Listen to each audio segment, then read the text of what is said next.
Good morning, everyone, and thank you for joining us for today's Knock Out Opioid Abuse webinar, Athletes and Opioids, the Impact and Risks. Today's webinar is brought to you by the Partnership for Drug-Free New Jersey and the Horizon Foundation for New Jersey. This webinar is the fourth in a five-part series in collaboration with NJ Cares and the New Jersey Office of the Attorney General, and we thank them for their partnership, support, and collaboration on today's learning activity.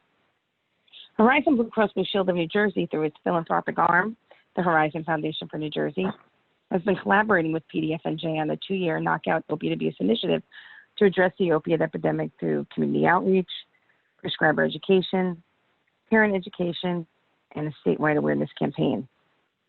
In light of the current pandemic, this initiative has expanded its offerings to include this webinar series to help continue the conversation about the opioid crisis as we all navigate through this very difficult time.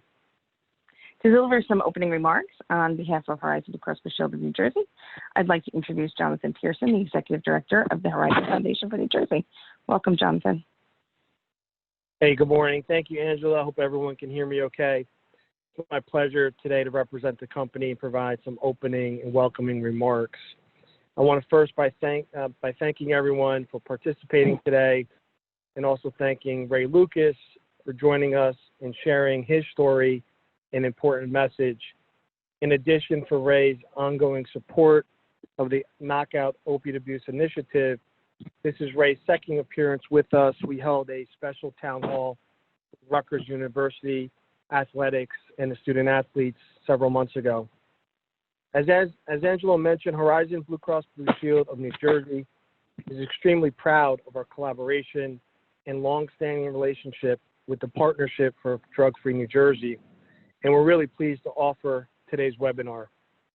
I'd like to thank Angela, Matt, Greg, and the entire partnership team for all their efforts and hard work to make these events so successful. The Knock Out Opioid Abuse initiative is part of our company's broader response to addressing substance use disorder and opioid addiction. And through the efforts of the Horizon Foundation for New Jersey, our company's philanthropic arm, we're addressing this issue head-on through increased education, awareness, reducing stigma, prevention, and mental health services to assist all New Jersey residents and our 3.5 million members. Today's webinar, Athletes and Opioids, will examine and uncover the risks of the opioid epidemic on student athletes. And as a father of three sons with two in high school and two student athletes, this is certainly hitting home for me on a personal level. In closing, I also want to thank, for their support today, Bill Bruno and Dr. Claudia Ginsberg for being part of our panel. We're very appreciative of your time and expertise. And I'd also like to thank Jennifer Gowdy from my team for really leading this initiative on behalf of our foundation. Together, I know we're making a positive difference, and today's another example of demonstrating our commitment on this jointly and collaboratively. Thank you so much. I look forward to the discussion. Thanks so much, John, and thank you, of course, for all of your support and the dedication of Horizon Blue Cross Blue Shield of New Jersey and the foundation to address the opioid and addiction crisis affecting so many in our state. Before we get started, I did want to share with everyone that today begins a 3-day free naloxone distribution project by the state of New Jersey at select pharmacies across New Jersey, and we'll be sharing additional information in the chat about how you can access a list of participating pharmacies.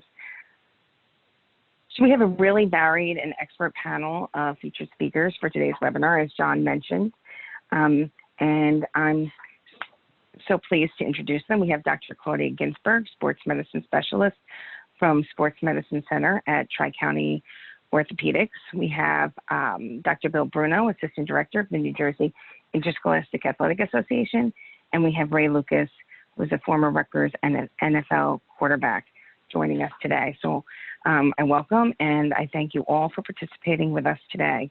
Dr. Ginsberg, I'm going to now turn things over to you to kick us off for the day.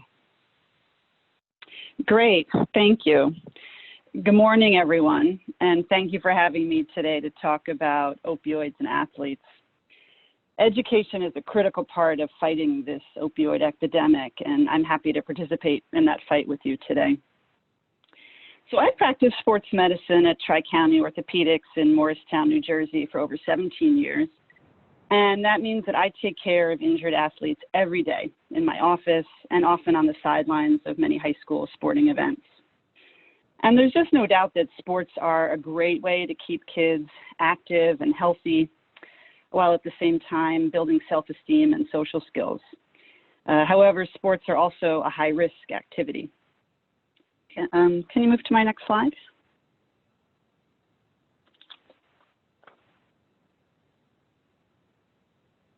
Do you see my slides on the screen? Because I don't. Yes, we see your slides, Doctor. Oh, okay. Well, all right. So I guess next slide, but sports are a high-risk activity, high risk for concussion, broken bones, ligament tears, strains, and sprains. But we also have to add to that list high risk for drug abuse. Next slide. That healthy young teenage athletes are a very high-risk group for drug abuse often goes unrecognized by athletes, families, coaches, and physicians. And while drug addiction can affect people of any age, gender, and ethnicity, some groups are just more susceptible. And the adolescent and teenage years are the highest risk time in one's life for addiction because the developing brain is just more vulnerable than the fully matured brain. Next slide. So a teenager playing sports is part of an even higher risk group than their non-athlete peers. And why would that be, right? So let's talk about that. Next slide. The slide should say, should talk about sports training and contact sports with more injuries and surgeries. Am I on the right slide for you? Yes. Okay. So strenuous training and contact sports, they just mean more injuries, more surgeries. This brings the athlete into the medical world where they might be prescribed addictive medications like opioids. And this access is then combined with their personal commitment to the sport and pressure to play sports despite these injuries and pain. And there are internal pressures from the athlete themselves, as well as external pressures from teammates, parents, coaches, scholarships, etc. And for some, it's tempting to misuse an opioid to play through pain, and that is an unfortunate but also well-documented route to addiction. Next slide. So to some, it may seem like a big reach that a good-natured, healthy high school athlete would start taking hardcore drugs like heroin or fentanyl. But if you look at new heroin addicts today, 80% started with opioids, prescription opioids from a physician. So now you know why we're all here educating ourselves about the risks of opioids. Next slide. Let's talk about pain medications and the science of addiction. The most common pain relievers across the world are non-addictive over-the-counter medicines such as Tylenol, ibuprofen, and naproxen. But doctors sometimes treat more severe pain from sports injuries or after surgery with stronger prescription pain medications called opioids or narcotics. And these include tramadol, oxycodone, hydrocodone, etc. So the clear intended purpose of these opioid medications is to control pain. Doctors don't want people to be in pain. But when opioids bind to receptors in the brain, they don't just dull pain. They also stimulate pleasure centers in our brain, creating feelings of joy and happiness. Next slide. With more exposure to opioids, the body then makes less of its own feel-good chemicals or endorphins. The brain and body start to rely on this opioid pill for good feelings. And then when you stop taking the opioid, your brain and body are missing those feel-good chemicals. So you feel sad and down and quite physically awful. Our brains are naturally wired to feel better, and they seek out more positive feelings. And the brain is driven to get more of that opioid, not just to feel good anymore, but even just to feel normal. And this is the science of addiction. Slide. Over time, opioids actually change the way your brain works to favor opioids as a priority, pushing aside whatever other priorities you may have had. And your brain has become hijacked and you cannot make good decisions. Now, every brain is different, but in many, these opioid-driven changes can be quick and powerful. Next slide. Athletes who can't get more of the opioid from their doctor, they often find it more easy to get medicines from their medicine cabinet, family and friends, and then eventually from drug dealers. And one may start with an opioid, but there is this natural progression, especially with the help of a dealer, to cheaper and more potent alternatives that mimic opioids like heroin and fentanyl. And fentanyl is particularly scary because it's very potent, very addictive, and it can be deadly from the first exposure. It's also now found laced in many street drugs without the user even knowing about that. Next slide. So it's important to recognize that addiction is not some personal or moral failing. It is a real biochemical process to which the teenage brain is especially vulnerable. And what starts as a simple sports injury can evolve into drug abuse, use, addiction, and this can derail or devastate life plans. If you listen to young people talk about the origins of their addiction, prescription opioids from a physician after an injury is a very common story pattern. Next slide. The coronavirus pandemic has changed so much of our lives for everyone, but one of the changes for sports is that athletic seasons have been canceled or shortened. And a shortened season does mean less opportunity for sports injuries to occur, but it also means there's more pressure to participate and perform during this abbreviated season. So there are fewer competitive events for athletes to show their skills, impress friends, win championships, socialize, and showcase their skills for college scholarships. So athletes and families may feel even more pressure than usual to play through injuries or to return to sports too quickly, and they might be tempted to use opioids to silence pain and allow participation. Doing so is a poor and dangerous choice. It can worsen an injury, lead to longer-term injuries, increase overall exposure to opioid pain medications. And the more exposure a brain and body has to opioids, the higher the risk of dependence and addiction. Next slide. So what can athletes and families do? What alternatives do you have for controlling pain? After an injury, one should strive to use multiple safer treatments for pain. This includes heat, massage, ice, bracing, physical therapy, topical creams over the counter, kinesiotape, acupuncture. You can ask your doctor about alternatives like Tylenol, non-steroidal anti-inflammatories, topical medications, and steroid injections. Next slide.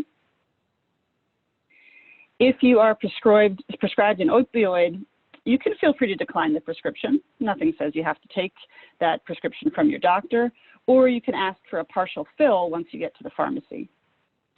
You should ask the doctor for the lowest dose of the shortest acting opioid and ask for the fewest number of pills. If you do need to use that opioid medication, take the least amount that you need and stop it as soon as you can. The less exposure your brain has to these medications, the better overall. Next slide, please. When you bring an opioid prescription into your home, keep it locked away or just well hidden out of view, not just easily seen in the medicine cabinet. Don't share your opioid pain pills with others. You are not doing them any favors. And remove any opioid medicines from your home. In New Jersey, we have, next slide, please. We have this Project Medicine drop, which New Jersey has created these secure drop boxes to dispose of narcotics at local police departments. Pharmacies have these drop boxes as well. Drop-box locations can be found at newjerseyconsumeraffairs.gov/meddrop. And another disposal alternative is to put the opioids in the garbage, but they should be in a sealed container or plastic bag after you've mixed it with some other disguising or unappealing substance, such as coffee grounds. Next slide. So in conclusion, our young athletes are at high risk for opioid use, abuse, and addiction. Everyone should minimize their exposure to opioids, as no one is immune to their powerful effects. Do not use opioid medications to play through pain. It's a poor choice because pain is how your body communicates that it isn't ready to play sports just yet and that it hasn't healed. If you do know someone who's misusing or abusing opioids, try to get them help before it's too late. And SAMHSA is the Substance Abuse and Mental Health Services Administration. They have very good resources on their website and a helpline that I've listed on the slide. And that concludes my portion of this webinar. Thank you all. I will be around for questions at the end. Thank you, Doctor. And we'll be sharing some additional information on some tips for safe disposal. Thank you for bringing up that topic. Very important that any of the leftover unused and wanted expired medicines are disposed of safely. And we'll also be sharing information on the New Jersey specific hotline, Reach NJ. So in addition to the SAMHSA hotline, if anyone is looking for additional resources, we'll share that information for Reach NJ. And now I'm going to introduce our next speaker, Bill Bruno from the New Jersey Interscholastic Athletic Association. Welcome, Bill.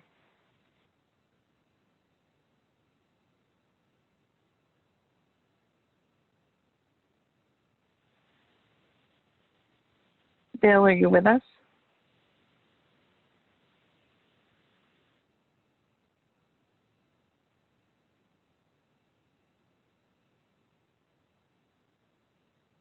How's that? Can you hear me now?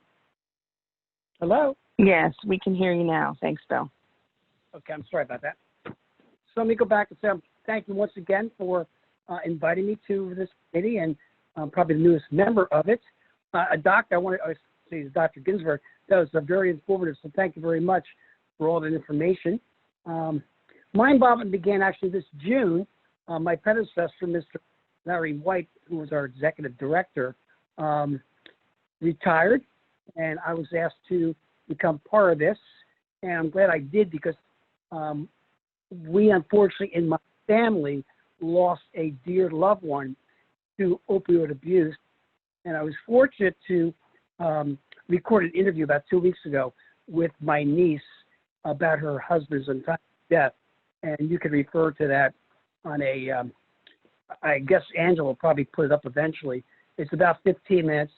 It's worth listening to. It's heartbreaking, and yet I give my niece a lot of credit because her attitude is, if we can save one New Jersey high school athlete's life by telling her husband's story, it is definitely well worth it. So Mr. White left me with some information. We, over the past 2 years, have developed community outreach programs throughout the NJSIAA member schools, and basically on a rotating basis, members of our committee or school personnel come down to our headquarters in Robbinsville for workshops and seminars about what is taking place and how we can combat this scourge as we know it. We also have student roundtable discussions that were developed throughout the academic school year. We also have something new with our NJSIAA leadership called the Student Ambassador Program, and through that program as well, we're trying to get the word out to those ambassadors to turnkey the information to their schools about the dangers and pitfalls of opioid abuse. There's also a student-led video on YouTube created just about a year ago, which again goes into greater depth about how to avoid the use or misuse of these opioids and who you should seek out as far as getting help. Our office, and I'm sure through this committee, continues to work with the Attorney General's office with combating this illness. And we know it's an uphill battle, but we feel we're making great progress. And seminars like this have gone a long way to, spreading the message of what we're trying to do and how we're trying to educate our student athletes throughout New Jersey. The NJSIAA has future endeavors planned. Basically, we're looking to add to more additional workshops and clinics, which will include the athletic trainers throughout the 435 schools in New Jersey. We also want to target the coaches because we feel the coaches, they inadvertently put pressure, as Dr. Ginsberg was referring to, on the student athlete returning to play much too soon. And of course, the parents, we know, can also be part of the problem and not the solution. And Doc made a great point with the shortened seasons that we have due to the virus. The pressures, I'm sure, even more intensified now to get back on the field, even though it may risk further and serious injury, and thus leaning on opioids to lessen the pain. So yes, we want to educate coaches, athletic trainers. We also want to the athletic administrators, and in particular, the athletic directors who should be involved in the process. Between the athletic trainer, coaches, and athletic directors, they should be, as a group, be able to target those student athletes who may be in jeopardy. And I refer to students in jeopardy as being on a hike, excuse me, and on the trail there's quicksand, and unbeknownst to one of the members of the hiking group, they step in the quicksand, and as much as that student and his friends want to help him, the unfortunate student begins to sink further and further into the quicksand and unfortunately may not get out. So with that in mind, those are some of the things that our office is trying to process and network with our trainers, coaches, and athletic directors. As I mentioned a few minutes ago, I did record an interview with the niece of her husband and his tragic death. He was a big-time stockbroker up in New York. Just could not shake the drug abuse, even though he went numerous times for help and therapy. And as Doc referred to in her slides, the chemicals within his brain just had him so locked in to the need for the opioids that eventually he succumbed, leaving a three-year-old son behind. So if you get an opportunity to listen to my niece Amy's interview, it's both gut-wrenching but worthwhile and honest and quite blunt. And that concludes my presentation for today. Thank you so much, Bill, and that was great information. And also thank you, to your niece for sharing her story, and thank you for sharing that interview with all of us. We have included information in the chat feature as well as the link that's in your slide. So there's information for anyone who wants to listen to that. I'm sure a very important message. You're quite welcome. And now I welcome Ray Lucas. Ray's going to share with us his personal story. And as John mentioned in his opening comments, Ray has participated in some other Knock Out Opioid Abuse initiatives and was very well received. So looking forward to hear you today. Ray, welcome.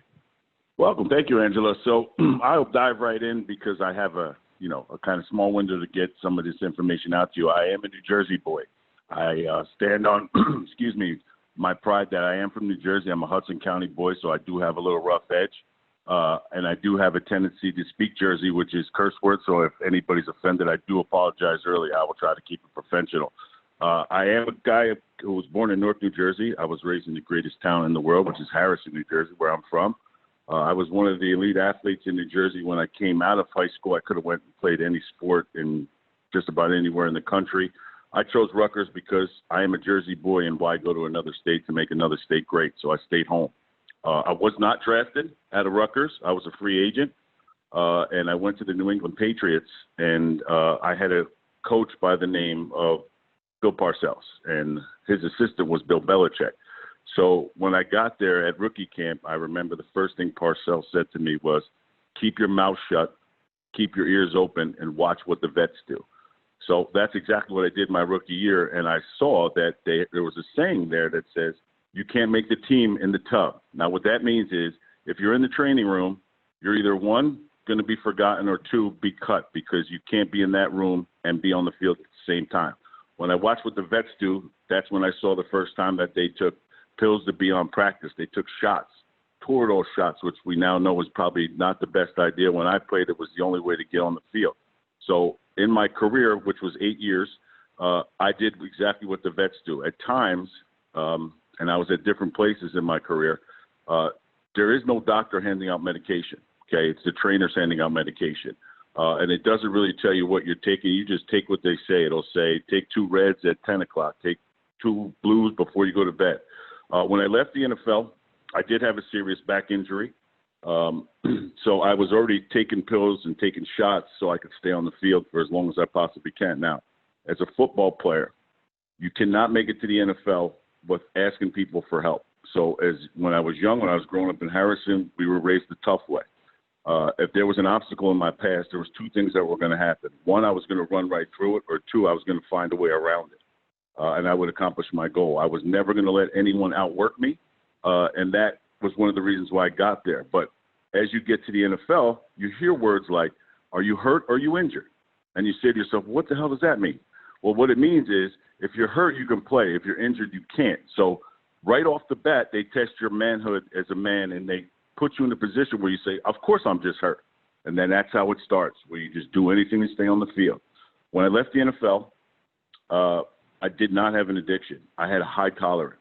So for 8 years of taking painkillers, where you would take 1, I needed to take 4, which at the time you don't really realize that that is going to be an issue going forward. As I said, when I left my NFL career, I did have a back injury. I had a back surgery probably maybe 4 years after I retired. 2-inch steel plate in my back. They took out the top disc on that and 4 screws in the 2-inch steel plate. They put an artificial disc on top of that. When I came home, they gave me 125 milligrams of Roxy in 1 pill. I remember sitting in my living room, and my wife came in. She said, what are you doing? And I said, I'm watching TV. And she said, the TV is to your left. You're looking straight ahead to your right. I was actually watching the TV through one of my jerseys that I've collected, the reflection. Did I know I was in trouble? Absolutely not. But at that point, something hit me and said, hey, wait a second. This is not right.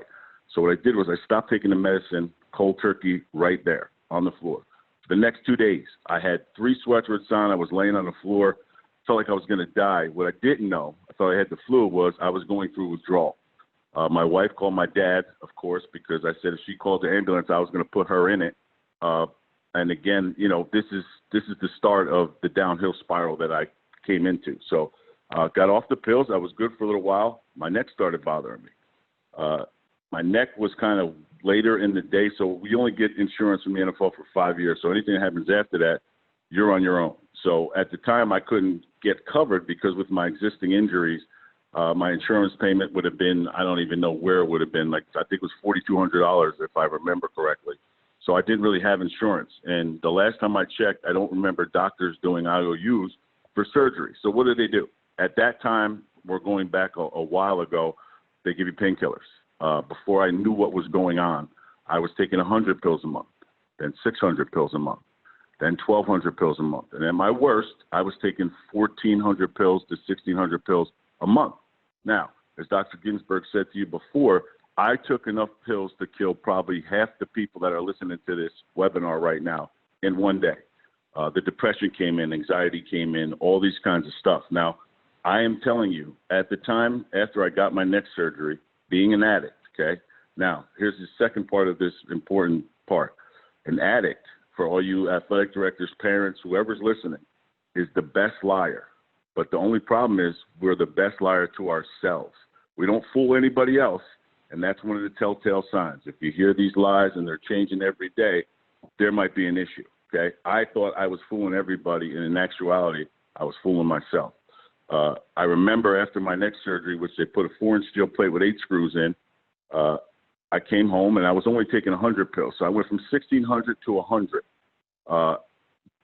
Here's the difference. In an addict's mind, right, I'm cured because now I'm not taking 1,400 pills, okay? This is the addict's mind, okay? Now, let me go back. When I told you in the NFL, you don't ask for help or you can't make it as far as I did. So to me, asking for help was a sign of weakness. I'm going to say that again. As an NFL player, you think that if you have to ask for help, you're weak. You're considered weak. And there's something wrong in our brain and the athlete's brain that says, I can do anything. I am invincible. It's the farthest thing from the truth. Since then, I will say this. I've had 24 surgeries in my entire life. 4 right shoulder, 1 right elbow, 1 back surgery, 4 neck surgeries, and 14 knee surgeries. Now, if I would have known then, now, if I would have known now what I knew back then, I would think I would have been 10 times better. I got clean about 11 years ago. After my neck surgery, I went to rehab, got myself clean. I've had over 14 surgeries after that.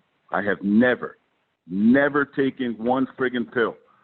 I've had neck surgeries. I've had torn Achilles.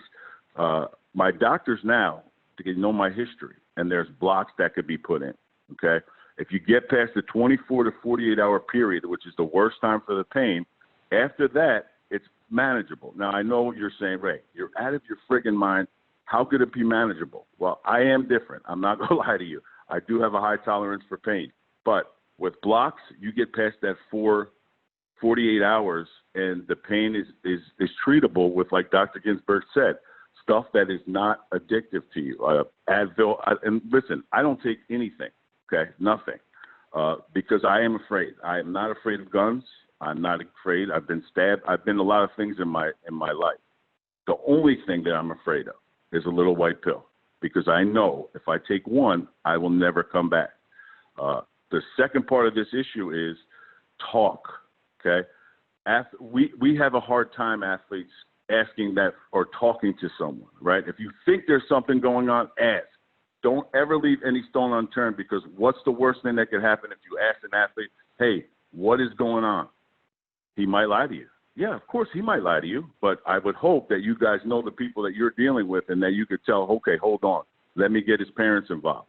Okay, don't leave any stone unturned, because that's the kind of athletes that we lose, okay? That tough persona that I can beat anything, that could hurt addicts, and it usually does. And I'm a testament to that. So, again, like I said, I had done this with Horizon and our great attorney general at Rutgers. And, I heard Bill Bruno say, if you save one. Now, I am an addict. I will be an addict for the rest of my life. I am not ashamed of any of it. That journey that I went through, I became a survivor.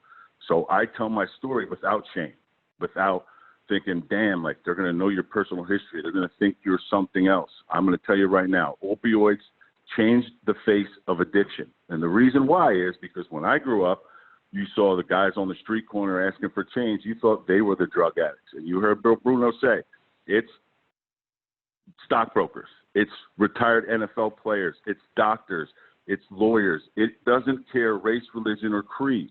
Once you take it, and especially for young athletes, I was a grown-ass man when I started, and I still couldn't control it. Could you imagine with these young kids and their brains aren't developed fully, and it's an issue. And once it gets in, the hooks are almost instantaneous.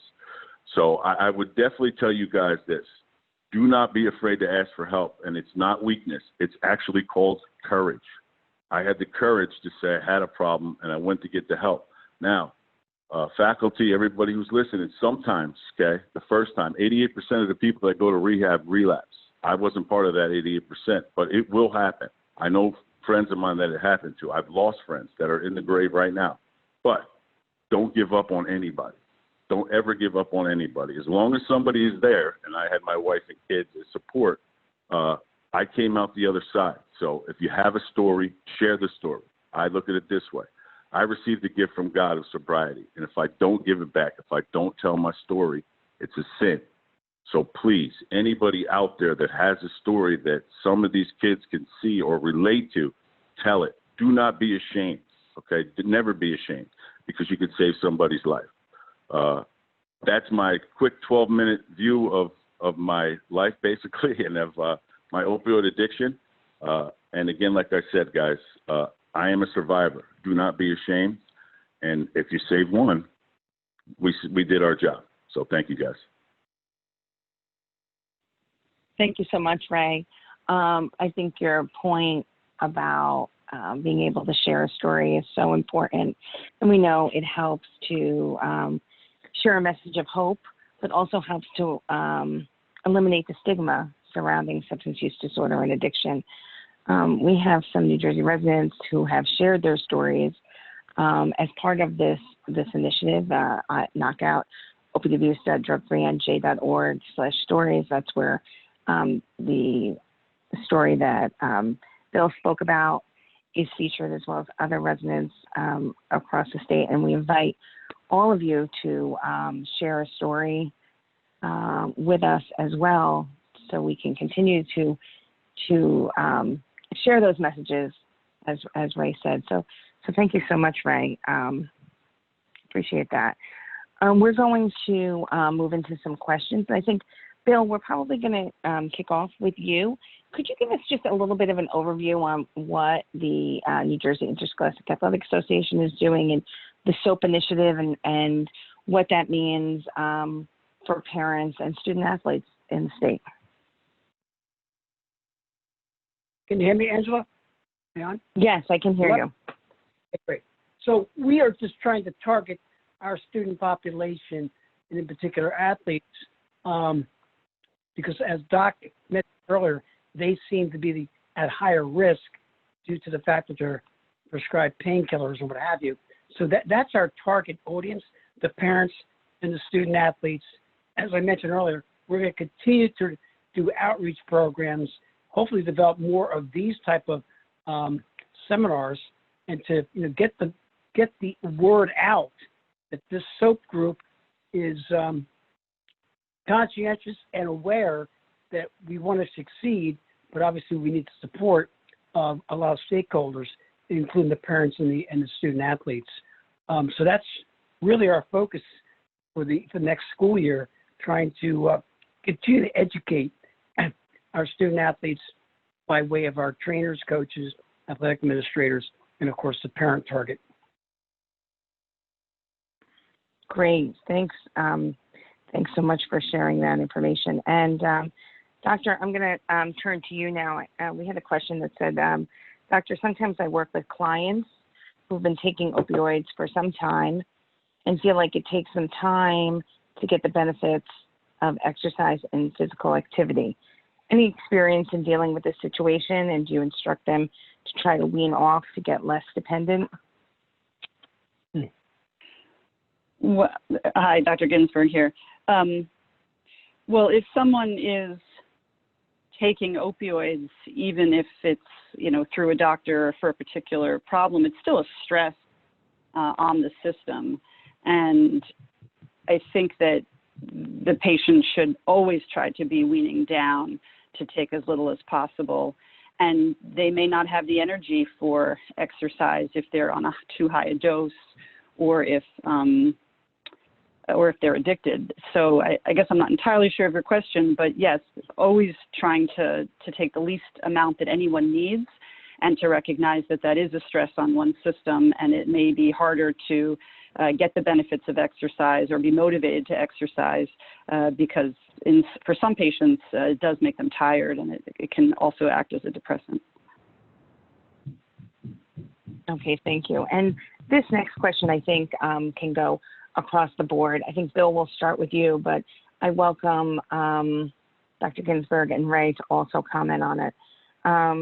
the question is, while hosting workshops for coaches and athletic directors, we've often heard from the coaches that when parents were told to have kids sit out, parents got anxious because they were looking for college scholarships.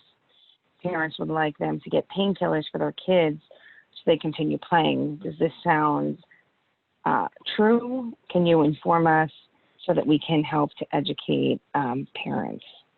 So, Bill, we'll start with you. Yep. That's a great question. And unfortunately, yes, that is part of the scenario. Very often we know this as athletic administrators and coaches and former athletes, that parents can be relentless when it comes to critiquing their student athlete, especially when they come off the field and they get in the car. The student athlete doesn't want to hear what they did wrong. They know what kind of game they played. But mom or dad are, in this environment today, are overbearing, and they think the college scholarship money is out there. And to be frank, there's more money in the academic scholarship realm than the athletic realm, but that's also part of the education for the parents. So yes, the overbearing parents who criticize the officials, criticize the coaches, critique their kids' performance, all that adds to stress. And God forbid that student athlete goes down with a hamstring injury, for example, and Ray can probably testify to this. A good hamstring injury can last 2-3 weeks with proper therapy. Unfortunately, the student athlete is feeling the pressure from mom and dad to get back on the field, and especially in the shortened year that we have now season-wise, where our games are cut down to about 14 for soccer and less for football. The pressure's on even more so to either hide or mask the pain by taking these drugs. And of course, as Ray can testify, it only damages you further, both psychologically and physically, short-term as well as long-term. So that's also part of the education that the parents have got to realize. Look, there's not that many dollars out there for scholarship athletes when it comes to athletic. You're better off focusing on your academic prowess and going that route. And if you're fortunate enough to receive some money, that's great, but that should not be the total focus. In the worst case, risk your son or daughter's overall health. Well, let me just weigh in here, Angela. For me, it's more or less is that you have to understand the mind of an athlete. And Bill Bruno's right when he says academics and stuff. Nowadays, kids, if they don't have academics, even if they play a sport, are not going to college. So I think the balance is that you have to really think about one thing. And I'm going to say this, and people might not agree with me, but the tape never lies. Your kid is not going to college on one friggin' game or 2 games at that. It's a body of work. And as long as the parents understand, it's not, the last senior year. I mean, coaches, and I know for a fact, I've been doing TV for 14 years and covering Rutgers for 11, and all the coaches that I do know, it's a body of work. So do not risk your health thinking that one game is going to make or break you. And the wrong road to do is say, hey, guess what? Listen, take 4 of these, and you could go out there and rip somebody's head off, because one game is not going to get you any scholarships anywhere. It is a body of work. Don't take the risk. Well said, Ray. Thanks, Well thanks, said. Ray. And Doctor, do you have anything to add? Any scenarios that you encountered? Sure. I mean, parents are tough sometimes, but I don't think it's always so blatant or premeditated, meaning that a lot of parents, they want to help out their kid. They don't want to see their kid in pain.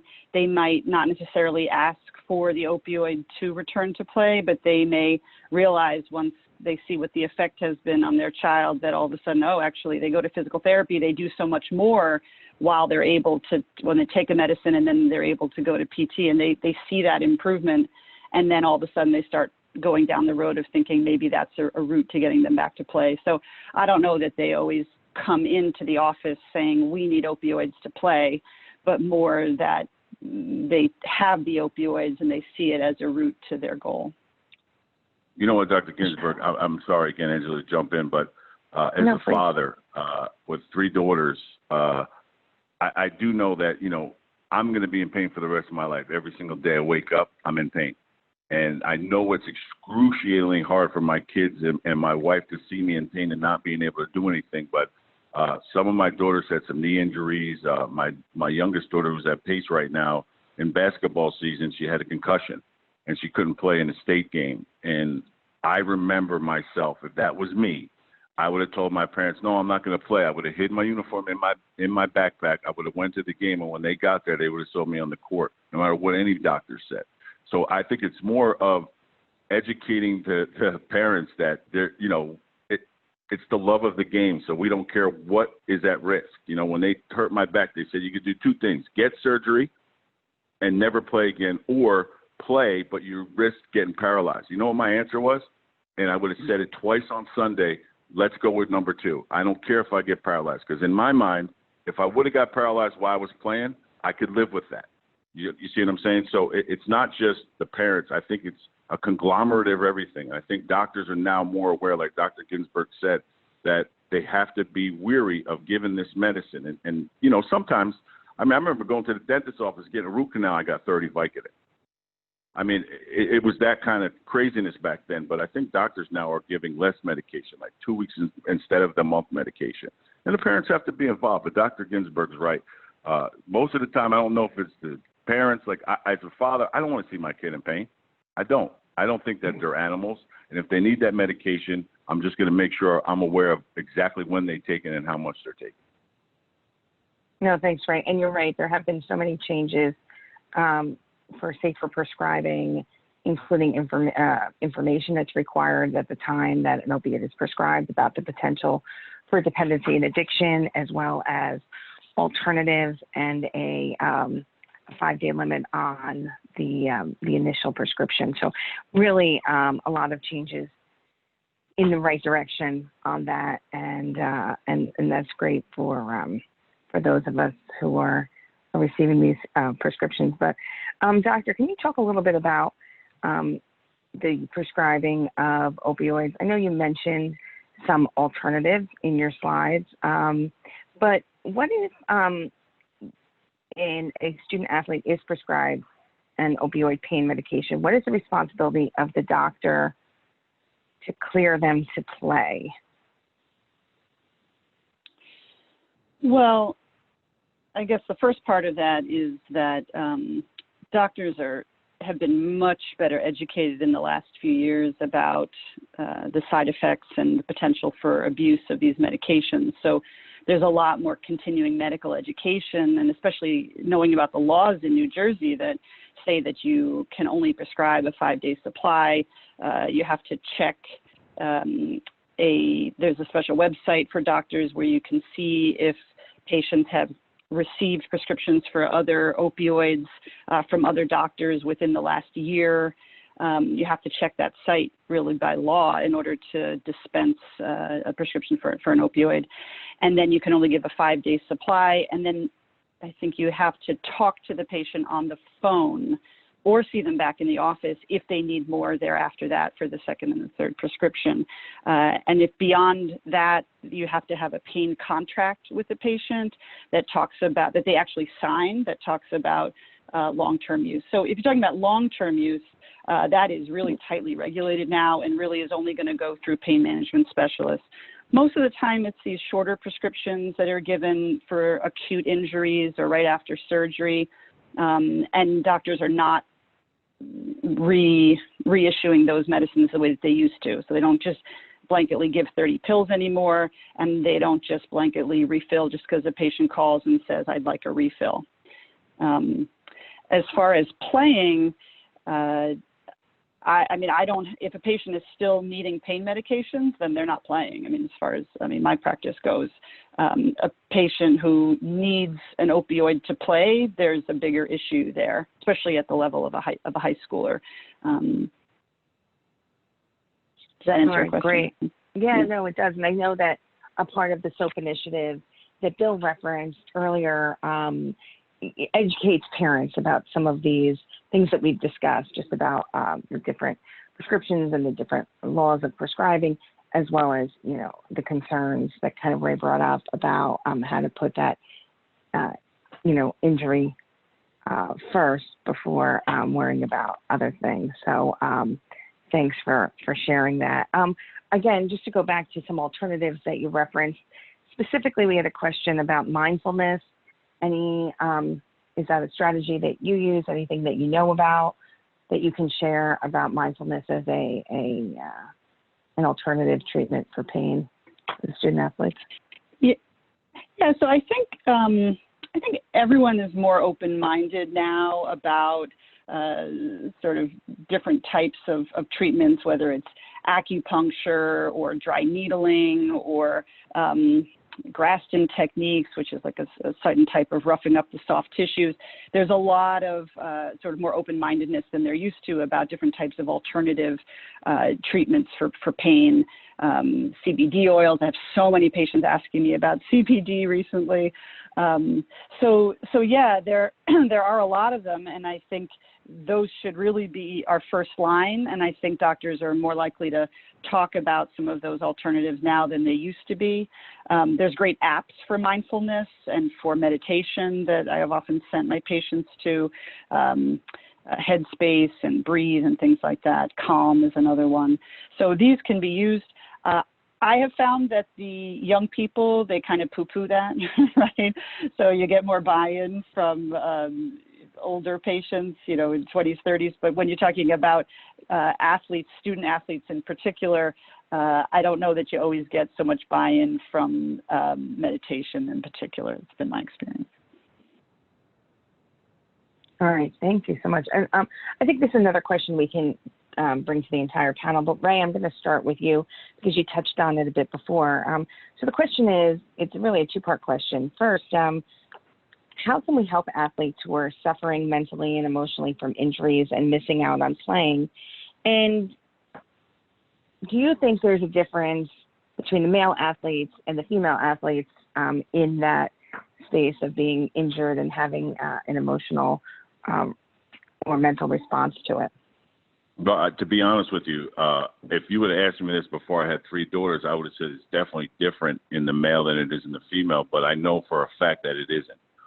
These kids are playing for the love of their sport, whatever it is. It could be, I found out when I had girls and they were cheerleading that the most concussion cases come from cheerleading. And I'm like, say what?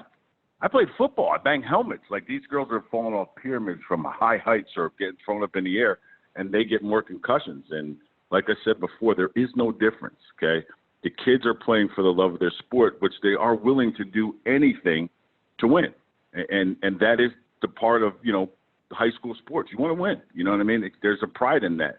And it's a Jersey pride thing that is embedded in us since the day we were born. So for me, to get to athletes is just to talk. I mean, I remember spraining my ankle my junior year at practice the day before the game, and they had to basically hide my shoulder pads and helmets from making me not go out there with a high ankle sprain and a fractured bone in my leg.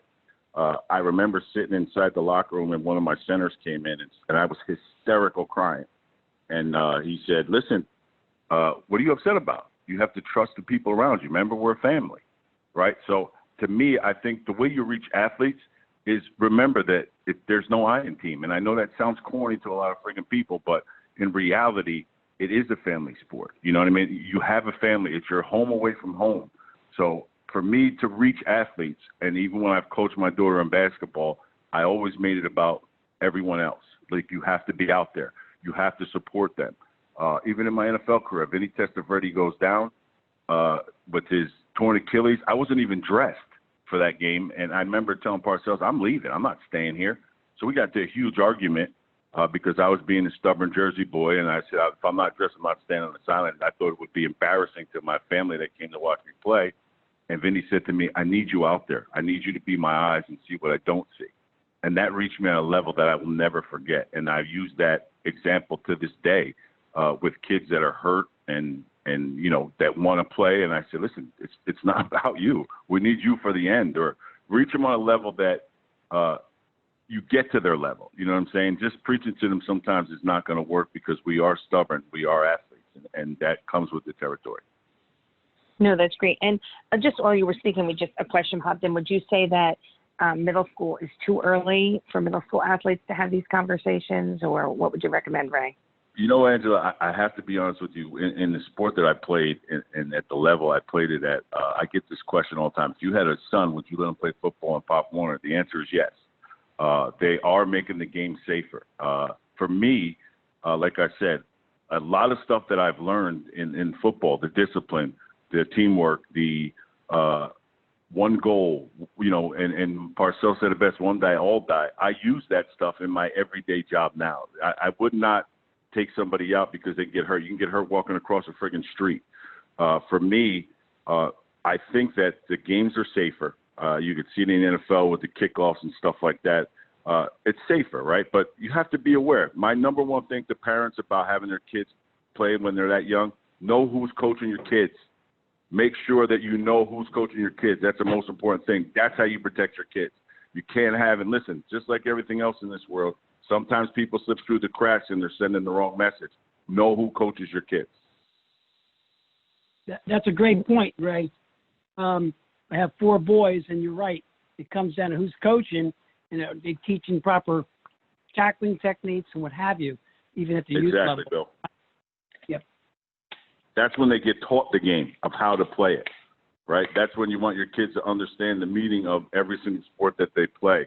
That's when the basics are supposed to be implanted, so when they get to the higher levels, they're not starting from day one where they could have learned all that stuff in the beginning. That's how we get some kids injured, is because, you know, some parents keep them out, and then when they get to high school, they tell their parents, I don't care what you say, I'm playing.